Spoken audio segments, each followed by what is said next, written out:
এই যে দীর্ঘদিন একটি স্বৈর শাসক বাংলাদেশের যে ক্ষতি করলো, আপনার আমার ভোটের অধিকার ছিনিয়ে নিয়েছিল। কোন নির্বাচনে ভোট দেওয়ার কোনো সুযোগ মানুষের ছিল না।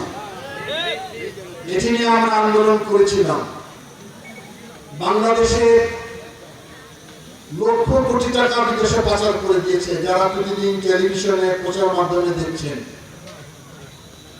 বাংলাদেশের আইন বলে কোনো আইন ছিল না, বাংলাদেশের কোনো বিচার ব্যবস্থা ছিল না। একটা দেশকে সম্পূর্ণভাবে ধ্বংস করে দেওয়া হয়েছে। এই শেখ হাসিনার কারণে গোটা বাংলাদেশ যেমন ক্ষতিগ্রস্ত হয়েছে, ঠিক একইভাবে আমরা মনে করি বর্তমান তিস্তা আমাদেরকে সেভাবে ক্ষতিগ্রস্ত করছে। ঠিক। এখন অনেক ভাই বলতে পারেন যে দুলু ভাই, শেখ হাসিনার বিরুদ্ধে যখন আমরা আন্দোলন করি